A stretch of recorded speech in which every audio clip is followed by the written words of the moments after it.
Welcome to Epicenter Bitcoin, the show which talks about the technologies, projects, and startups driving decentralization and the global cryptocurrency revolution. My name is Sebastian Couture. And I'm Brian Fabian Crane. On July 10th and 11th, we were in London for the CoinSummit conference. This two-day event gathered approximately 250 investors, entrepreneurs, and developers to discuss some of the most important issues facing the Bitcoin and cryptocurrency ecosystem.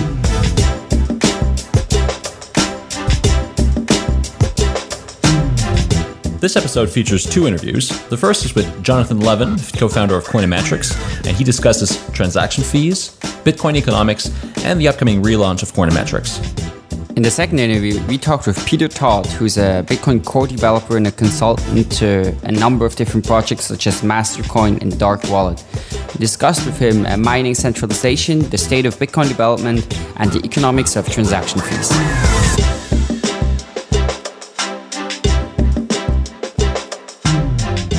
Yeah, so we're here with Jonathan Levin. He's until recently he was at Oxford doing a dissertation, master's thesis on Bitcoin, which I'm extremely eager to read. And he's also co-founder of Coinometrics.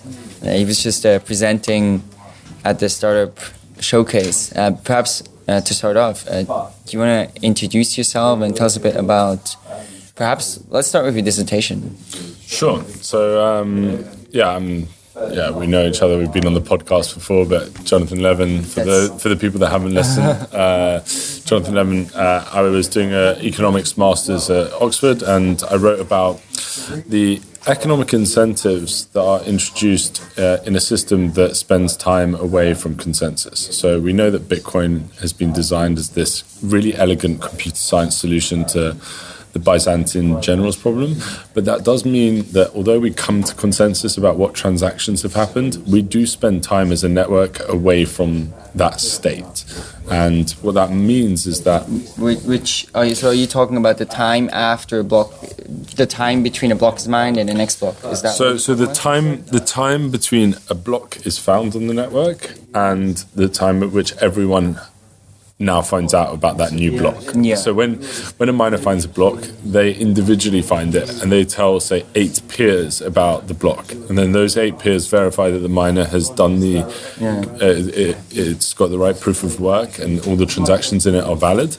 And then they propagate it around the network. So slowly the network builds consensus in knowing what the latest block in the chain is. But you can see that initially only one person knows the new state of the Bitcoin network, and everyone else is left in the dark. So as the block spreads around, so consensus is built.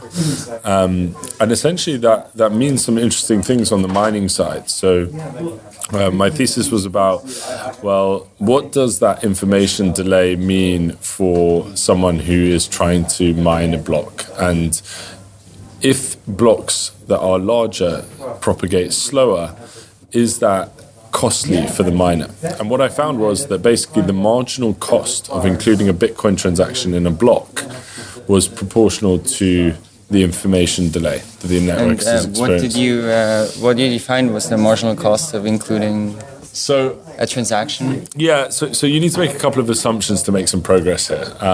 But essentially, I found that Bitcoin currently at the low fee is not incentive compatible for a small miner. So if you were solo mining on the network, you should not be including any transactions, which I thought was really problematic. And the fee would have to go up by about 4 times in order for you to break that incentive compatibility problem.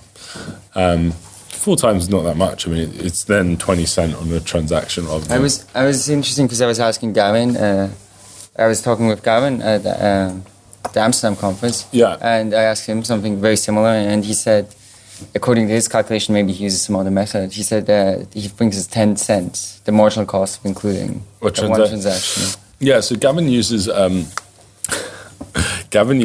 average propagation delay figure from a Christian Decker paper back in 2013. Okay. As his way of calculating. So poor data. Poor data. I'm constantly trying to give Gavin updated data, but so far we haven't managed to do that. I'm really looking forward to smart fees and actually providing some good data for them to make decisions about how that market looks like. because I think fundamentally we need to do some modeling before that gets implemented. Yeah. I think the miners also need to understand this. So one of the things is that it's an underappreciated issue, under-researched, and no one knows what the marginal cost of a transaction is, and miners should be aware of it, specifically small pools, actually. So what would the consequences of this be? I mean, do you expect that maybe if you're going to post your dissertation or it's going to get some attention, maybe now that people hear about it, do you expect that more miners will stop including transactions in their blocks? No, so right now, I mean, when we say it's not incentive compatible, you're still talking about small amounts. You're still talking about $10 worth of returns on a block, which is worth tons more. So you're talking about a pretty marginal decision for the miners. But I think generally this is an important issue to bear in mind for sort of long-term development priorities. So when they're thinking about smart fees, that's a long-term development goal, and we need to actually model this first so that they have the best tools to really to structure this market correctly. So what do you think fees should look like in the future? So I think fees eventually must actually provide the incentives for security. I think it's very interesting that right now the model of Bitcoin security is that the inflation reward, the block reward, essentially provides the only security for the network. And initially that's like the best idea ever, because you don't want the security of the network to be proportional to the amount of activity if there's no activity. But once there is activity, then you actually do want your security to be proportional to that. And so transaction fees are a really big part of that. I think you'll see Ethereum and some of the altcoins take that more seriously in the next 12 months and try and see how you can create a decentralized cryptocurrency where fees provide a large incentive for miners to contribute. I mean, it might take a different proof of work. Might have to be more proof of stake driven. But yeah, I think that's the crux of cryptocurrencies right now. Yeah, no, I think it's a super important issue.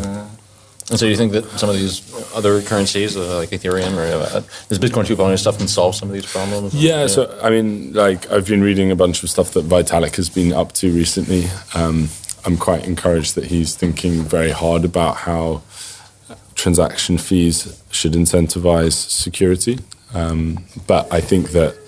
Are you talking about his blog posts? Or? His blog posts, and also he posts there's an Ethereum economics Skype group that he often posts in. He's also got some stuff on his GitHub. If you go and check out Vitalik's GitHub, he's got some interesting Python code to model the economics of a decentralized crypto. So he's a mathematician. He's pushing the boundaries for sure. And yeah, whether they have a solution for this, I don't know. Cool. Well, it's great it's great to see that you're thinking about this, and I think it's something that we also talked about with Mike Hearn recently. We had him on the podcast, and he feels the same way. In many ways, he doesn't think that the transaction fees, although he's perhaps even more skeptical, he said he doesn't think transaction fees will be able to provide network security in the future, and he felt that there should be more some sort of actually contractual. Something assurance. He talks about assurance contracts. Like maybe, I had an idea. Well, you could integrate it in the wallet software that there's some sort of assurance contracts, or basically a sort of a donation model. Right. I mean, which of course seems problematic too. So yeah, I think one of the other interesting discussions is if there are, for example, services that depend on the security of the Bitcoin network to function, something like a colored coin, Mastercoin, etc. And there are services that have essentially high value propositions built on top of Bitcoin, then actually you might be able to sustain a kind of fee model based on those applications rather than simply just the Bitcoin fee structure. and that might provide security. Although I think there's a lot of thinking that's a very early stage idea. I think Peter Todd has said that the security of Bitcoin in some ways increases if you have multiple applications built on top, because 51% attack on all of those is what's needed to 51% attack on one of them. Really? It seems like it should be the opposite there. And because you have, let's say the block reward now gives an incentive, right, for security. But then if you have things that run on top of it, where you don't get a block reward, you can have maybe your incentives to attack those. Your incentive to attack those will be higher for sure, and potentially to attack the Bitcoin network to gain 51% of the power. But essentially you have multiple targets that you should be that you need to double spend on.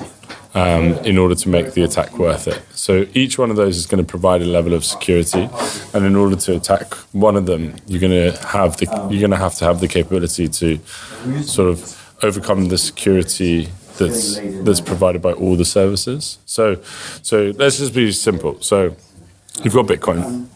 Bitcoin provides security through this block header. Colored coins have a fee structure that feed into Bitcoin security, because miners only mine colored coin transactions if the fee is high enough. Yeah. If the fee on colored coin transactions is significant, then Bitcoin hash rate will go up in proportion to the colored coin fees, and therefore Bitcoin becomes actually more secure based on the fees of the colored coin. Okay. Well, that's interesting.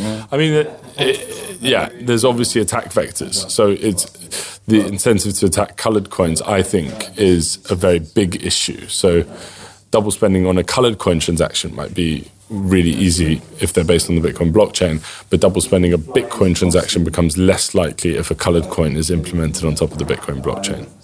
Yeah. That's one way that I think about it. So you founded Coinometrics, and I think you guys just released a new site recently. We're releasing a new site in the next sort of week or two. So maybe by the time the podcast has come out, you would have. It will be up and running. And so, can you just tell us about the new site? What are the new things that you'll be offering there, and sure, perhaps where that's going? Yeah. So. We decided to launch a new site. We wanted to make the information even more accessible to someone who's not from a Bitcoin community.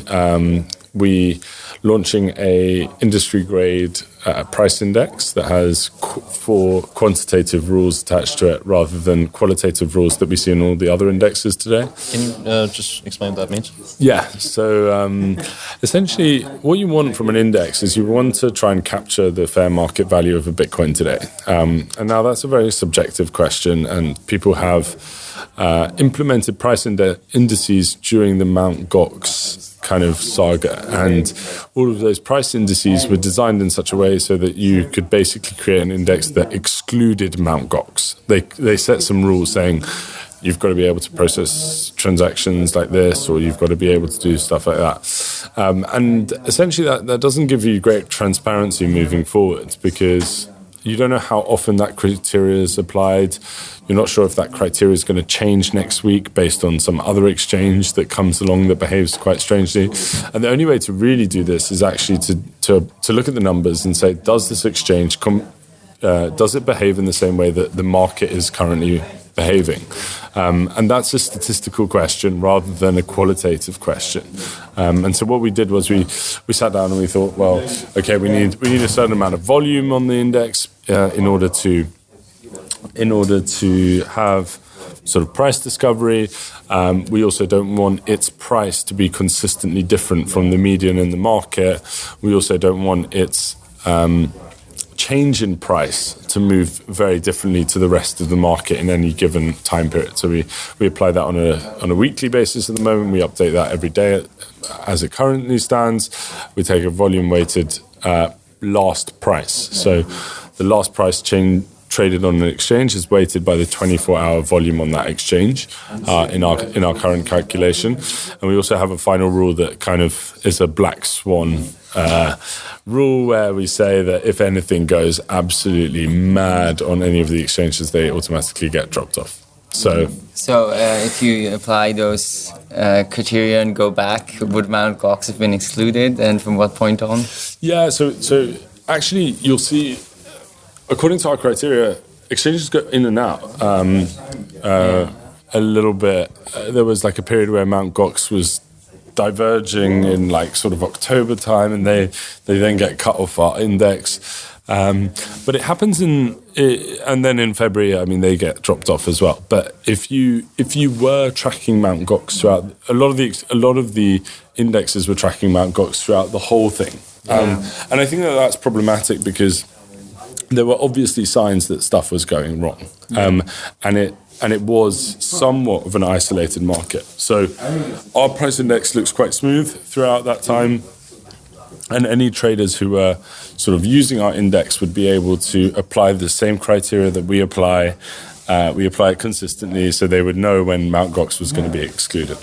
So that's I think the transparency, and as you say, we've back tested the index. We've had a look at what would have happened had we applied the index going backwards, and we use that to calibrate the index. So. We've prepared some documentation, and we're open for people to approach us to license it out. So are you going to charge fees, I guess, for API calls above a certain rate? Yeah, that's the idea. And depending on the use case as well. So some I've had some conversations at CoinSummit about implementing a price index for a derivatives product. They need to do it slightly differently. They might need to tweak it, and we'll do some licensing agreement and charge for that service. Yeah. Going back to Coinometrics, so what are some of the other features that are coming out on the new website? So we had a volatility index on our previous site. That's going to be expanded to cover all the exchanges, to cover the price index. We're going to have multiple models if you want to compare them.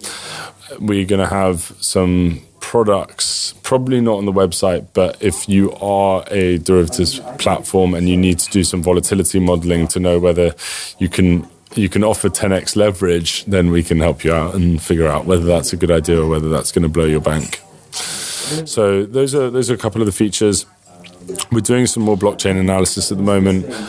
Lots of stuff about estimating volumes of casino activity, trying to get into understanding how much commercial activity is actually happening on the blockchain, and really trying to provide some more high-level metrics about velocity of money, circulation, wealth concentration, and all of that stuff will be coming out quite soon. Is anybody else doing any of this, or? Yeah, I don't think we're the only people doing this. I think that there's an index started by Pantera Capital, which was trying to track Bitcoin adoption, which was quite good. But I think that some of that is more high-level stuff, sort of GitHub repository stuff. I think really there was a presentation here by a guy called Chen, who's at BlockView. They're starting to do some blockchain visualizations, which are quite nice, and trying to get inside the commercial activity angle. There's a few of us doing it. I like to think that we're being very rigorous and ahead of the competition, but maybe we're not. So I remember the last time, or one of the last times we talked, you were still finishing your dissertation or your thesis, and you also were thinking about doing a PhD. Yeah. Are you sort of committed to, building a company, working on Coinometrics, or is there still the idea of perhaps writing a PhD thesis on some Bitcoin topic? Yeah, I think, at the moment I'm working absolutely full-time on Coinometrics, trying to make it a company. If in October, in a few months' time, nothing has happened with Coinometrics, which I would be very surprised about if that was the case, but if that were to be the case, yeah, I might consider going back into academia. I guess it's more... I enjoy far more working with our Coinometrics team than academics, put it that way. Yeah. I can understand that. Well, great. Thanks very much for taking the time to talk to us. Thanks for having me on the show. And so we'll try to have you on on a more regular basis to kind of give us the state of Bitcoin and The economic bulletin. Yeah. We could call it. yeah, we could call it the economic bulletin. Jonathan Levin. Well, thanks. Pleasure, guys. Thanks. Great to have you here.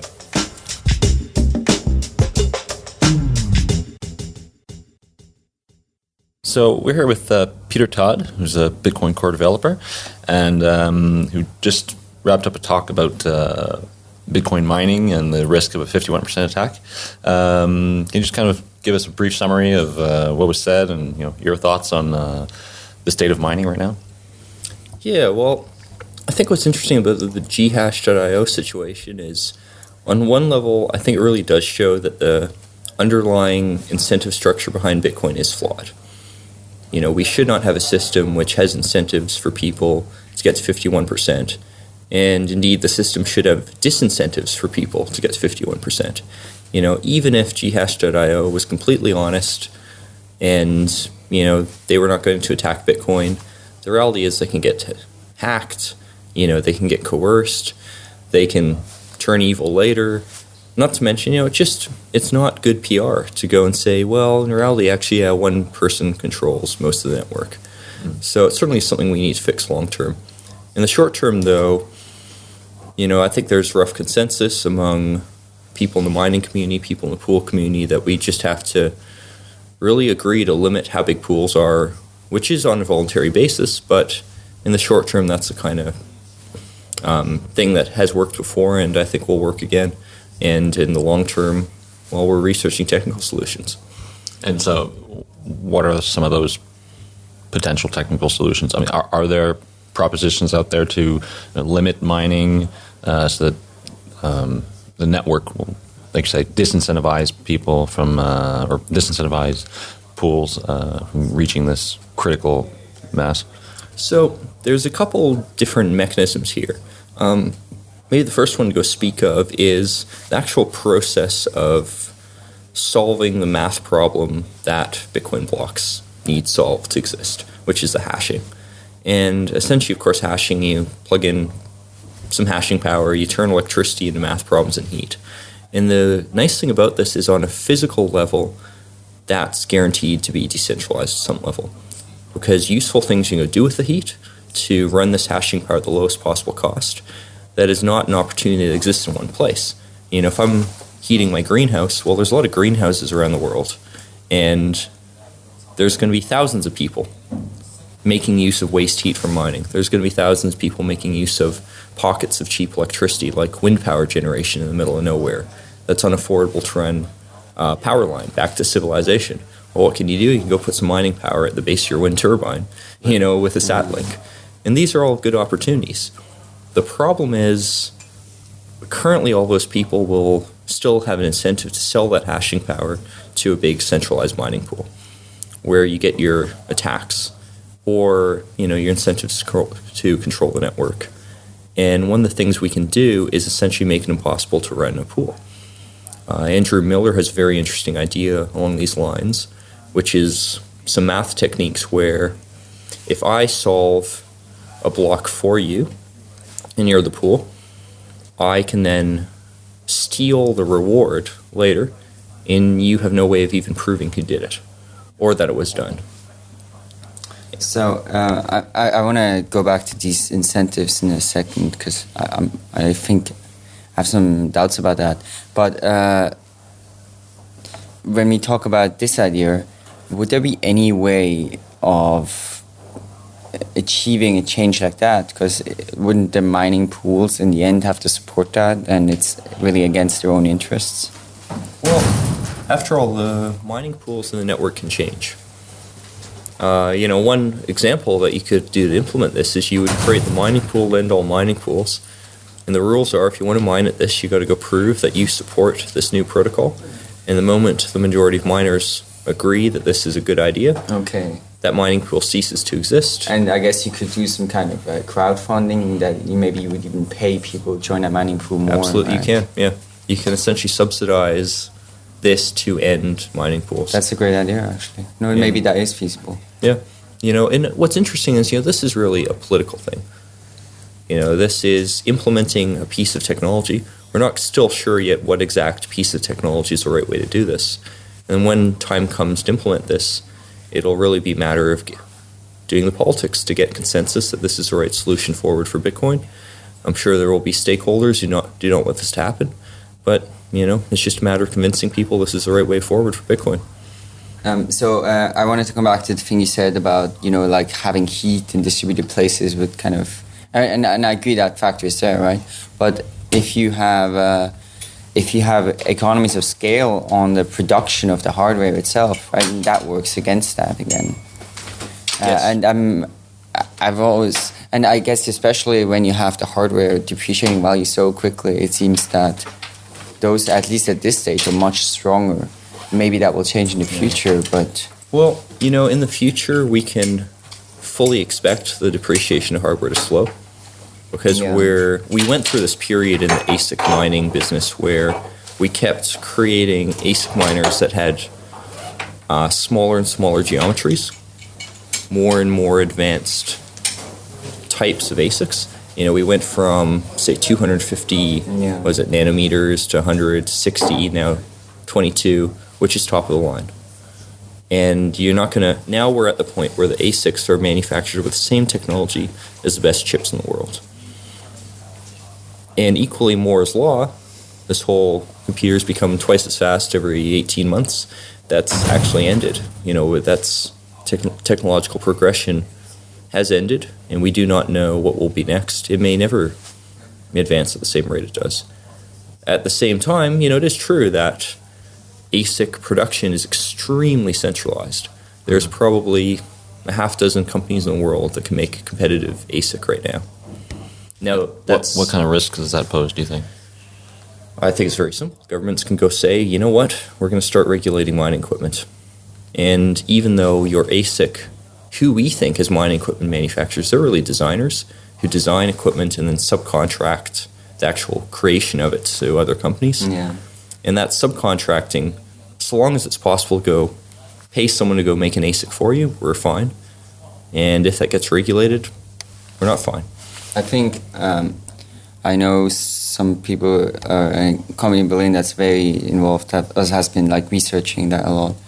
And at least what they said is that the kind of companies that can actually do some of the subcontracting work, that is extremely limited as well. Yep. So, even, that's just something that, you're not going to be able to change, right? Because that's how chip manufacturing works today. Yeah, we know of no other way to do it. On the other hand, keep in mind, this is a problem we face with all computing. Richard Stallman has said for many, many years that DRM technologies, digital restrictions management, they are very dangerous because we could end up in a world where you cannot buy a general purpose computer. And the reason why you still can, it really comes down to politics. We've pushed back so hard on people trying to introduce mandatory DRM that we still have a free computing environment. I think ASICs for Bitcoin mining is a bit of a more precarious situation because it's special purpose hardware. But, ultimately, control of chip manufacturing is a very politically touchy subject. So we do have that angle.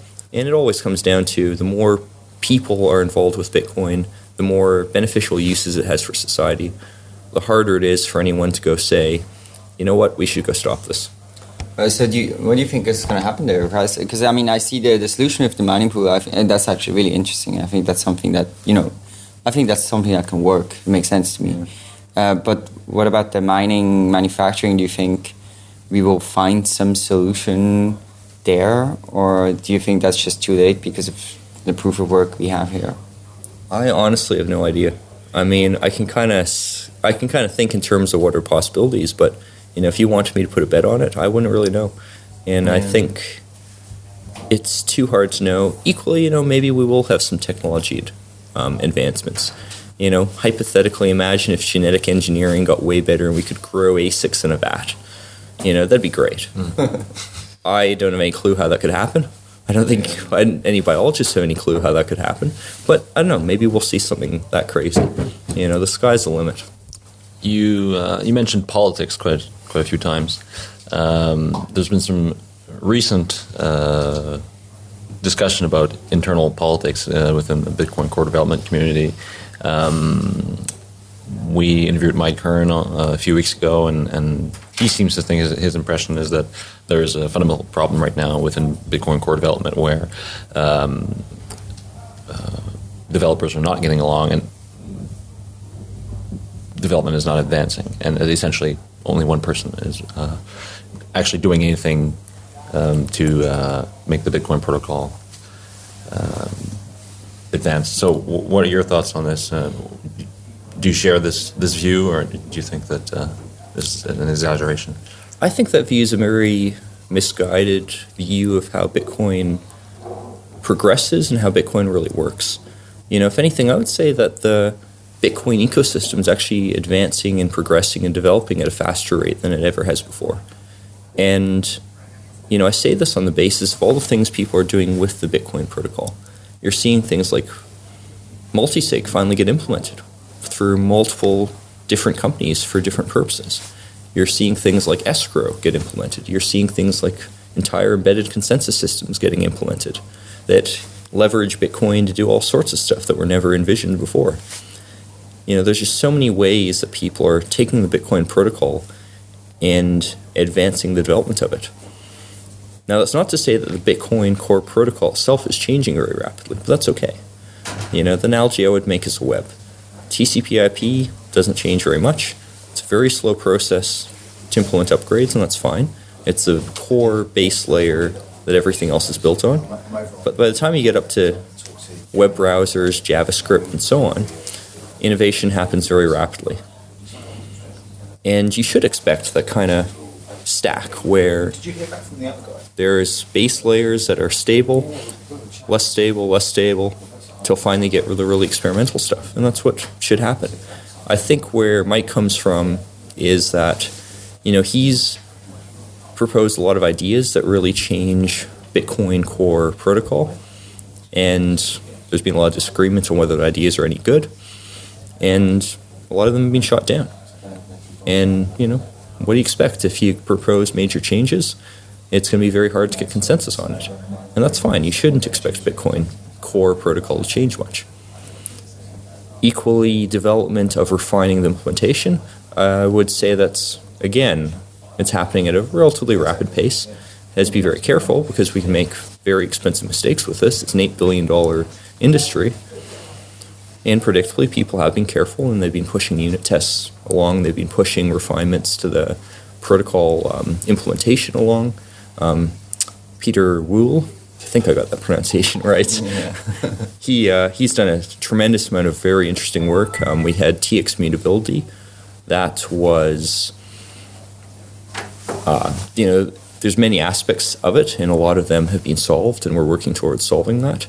We have things like fee estimation, which, we're kind of working out bugs of that. To go say like there's just one person working on things, I think is very misguided. So when he says that Bitcoin core development has pretty much stopped, you think that this is actually the norm, that things should move along slowly, and that And after all, when he says that it stopped, it's running at the same speed that it always has been, which is slow and careful and deliberate. It hasn't changed, actually. If anything, we're seeing it maybe increase a little. And some of that increase of speed has led to some bugs, which predictably leads to a pushback. And, all right, let's be a little more conservative next time. The hard fork that we had last year, that was a mistake, in part caused by the increased speed of development. Equally, I personally caught a bug where the next implementation of, the next release of Bitcoin Core could have been spending $500 or more per transaction in excess fees. Unfortunately, that bug was caught, and it's never made into release, but, that's an example of the sort of thing you run into if you're not careful and you're not cautious. Yeah, so one topic I've been thinking about quite a lot in the last a few months is transaction fees. And I'm a lot of questions, doubts about how these work. So I'm curious, can you briefly talk about, because now there's working on floating fees, or Gavin's working on floating fees. Can you talk about that and like maybe how those will work and your views on that? Well, first of all, it's important to remember that we've always had floating fees. And I think the viewpoint that says that floating fees are something new is one that takes the view that Bitcoin is a network with unlimited capacity. There's some people who take the view that transactions should always be nearly free. There should obviously be tons of computing power to go around to process transactions, and block sizes should be unlimited, and we'll just manage it somehow. Whereas I would go argue, and I think many people are in the same position here, Bitcoin as a system fundamentally at the lowest level does not scale well, because everyone who needs to validate the blockchain has to have a copy of it on an ongoing basis.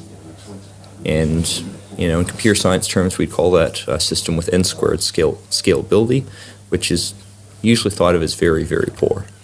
Fortunately, we don't have to use Bitcoin directly. We can go build systems on top of it.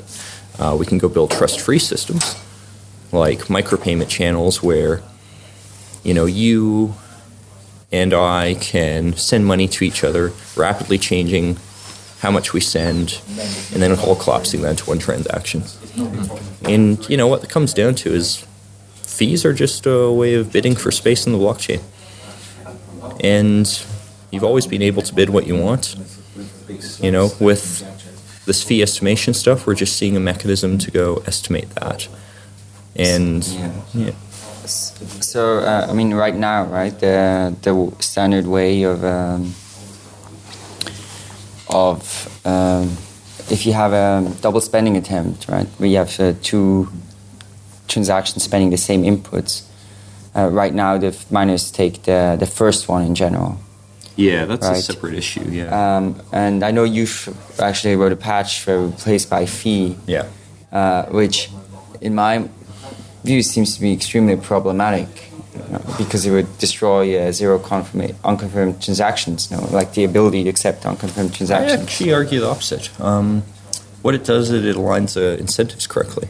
And what's interesting about this, so I'll explain. So replaced by fee says, rather than you accepting the first transaction you see, you just accept whichever one pays the highest fee. So basically, if I send money to you, I can then modify the transaction later, which may include not sending the money to you anymore. But what's interesting is that if then I modify that transaction, broadcast a new one that sends the money somewhere else, you can go respond to me and say, you know what, screw you. I'm going to go take the money you rightfully sent me and sent it all the fees. And now, chances are, that transaction will be the one that gets mined, and I'm still going to end up paying someone. Wait, chances are the second one gets mined. The third one. So I create transaction number 1, Yeah. paying some merchant. I create transaction number 2, Paying myself. with more fee. And then the merchant creates transaction number 3 that spends the output of transaction number 1, all the mining fees. So the person trying to go rip off the merchant still ends up paying. And the merchant may not get the money, but businesses do not operate on the need for every single transaction to happen without fraud. They operate on the need to keep fraud low. And by turning something where I can go get away with fraud into simple vandalism, where I don't earn anything from it, really removes incentives. But that also presumes that somehow merchants are prepared for this, and Well, they're already prepared. Very few merchants accept zero-comp transactions because the current system has been... BitPay does, right? No, they don't. I guess they leave it up to the merchant, yeah. They don't, actually. BitPay, the way they handle zero-comp is a merchant who's in a position where it doesn't actually matter if a transaction gets double spent, provided they find out before they say ship the goods. They'll, of course, tell you your order's accepted instantly, but it doesn't mean that they've sent you a package in the mail instantly. Yeah. And as an example, ATM machines where you deposit some Bitcoins and you get cash out. I personally been in discussion with some vendors of this stuff as well as some operators, and nearly everyone's turned off zero-comp transactions in a way that exposes them to fraud because the current system's insecure and it's very easy to double spend. You just have to use some technical tricks. So do you think, unconfirmed transactions are just like unsecure. Point. There's no way to make them. Well, secure. I think with replaced by fee, this so-called scorched earth strategy, it goes a long way to making them secure. With micropayment channels, you can make them secure. The point is that the existing system has been proven not to work very But well. then, with replaced by fee, it would it would end up increasing transaction fees. No. No, replaced by fee is independent of transaction fees. Wait. So I want to get back to that because I didn't quite understand it. So I send a transaction to the merchant, and then I send a transaction myself, paying a higher fee, right? This far I Yeah. understand it. But then Yeah, what does the you have merchant just do? tried to rip me. If I I'm tried the to rip you merchant, you off, just tried yeah. to rip me off.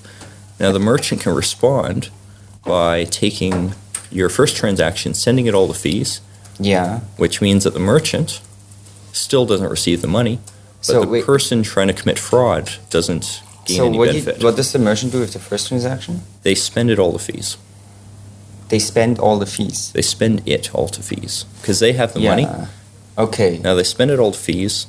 A miner will include both transactions. They Yeah.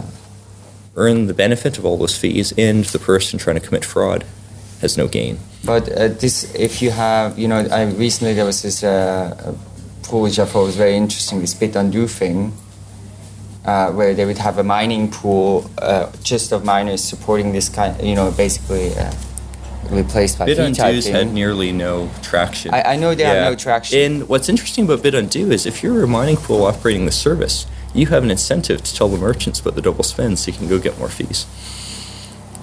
True. And But it would be possible there to do it privately, so when the merchant realizes it's too late. sure, but after all, if you make the assumption that mining power is well distributed, there's never going to be one pool that has significant hashing power to go pull this kind of attack off often, Yeah. other than the replaced by fee method where you have the scorched earth defense. And, that's not even getting into all these other mechanisms like green addresses and micropayment channels and, off-chain transactions which protect this. Never mind the fact that few merchants are actually vulnerable anyway. I mean, what's important with replaced by fees, it ensures that the incentives are aligned so we're not depending on honesty. We're depending on economic self-interest. And that's a much better position for Bitcoin to be in than trust. Not to mention, replaced by fee is useful too for many protocols. Regardless of who's trying to rip who off, in many cases it's just useful to be able to change a transaction after the fact. If I pay 3 people in a row, it's more efficient and I'll spend less money if I modify the first transaction to then pay the second person and the third person. And that Yeah. makes Bitcoin as a whole more efficient. Okay. No, that's interesting. It's interesting to hear your perspective on that. I guess another thing that maybe very briefly, although I think it's maybe not as important of an issue, one thing I've also been thinking about that seems like doesn't make any sense to me is right now, right? If I send a transaction that doesn't pay a fee, like eventually it will get included in the block because it becomes rises in priority over time.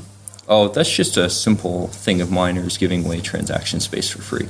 They're Exactly, paying- right? It yeah. makes no sense really from a miner's perspective. Yeah, it's it's one of those things where it has a low cost to them.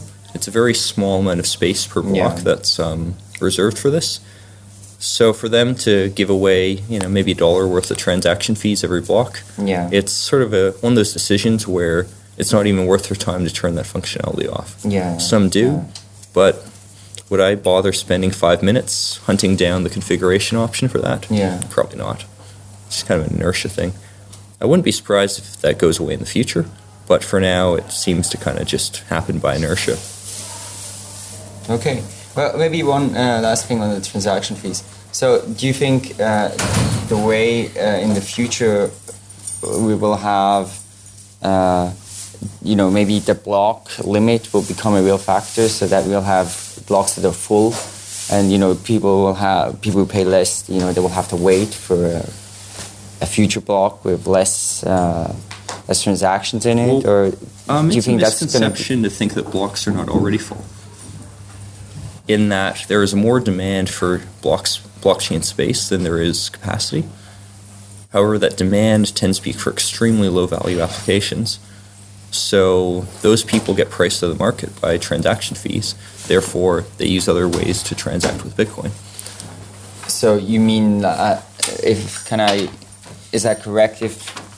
what you're saying is that if it was free, then it would be full, but so now people use off-chain transactions? Well, I'm Is that saying what you that mean? the transaction fees, as they are already expensive enough that they price people out of the market, and they use other systems. Yeah. Just Dice was an example where they gained a lot of business from Satoshi Dice in part because per gamble costs less money. Yeah.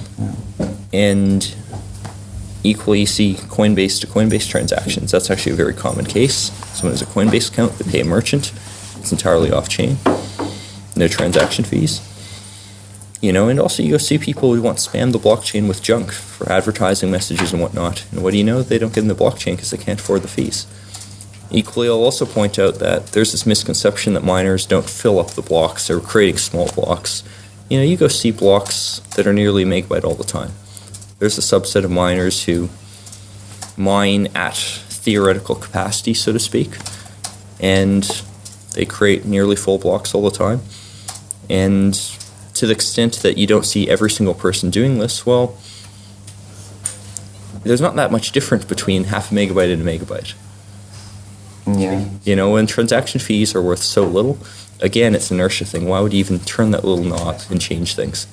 Well, I was asking Gavin about that at the Amsterdam conference, and he told me that the cost of including a transaction was 10 cents. In that it makes your block bigger and increases your risk of orphan block. That's a very complex topic. He is right in the broad brushstrokes. The problem is that there's no good way to get the cost down without creating incentives where, for instance, a larger miner has a lower cost than a smaller miner, because the larger miner will never orphan themselves. They'll always build on their own blocks. So if you try to optimize that number a lot, you further make it give an incentive for pools like ghash.io to exist. Yeah, incentivize centralization. Exactly. And they'll earn more money than smaller pools, which is already the case, but the amount of extra money they earn is, say, 0.1%. And you could easily get that to, say, 1%, 5%, 10%. That's a big edge. Okay. Thank you very much for taking the time to talk to us today. Hope you enjoy the rest of the conference. Yeah, you're welcome. Yeah. Well, thanks very much. Very interesting.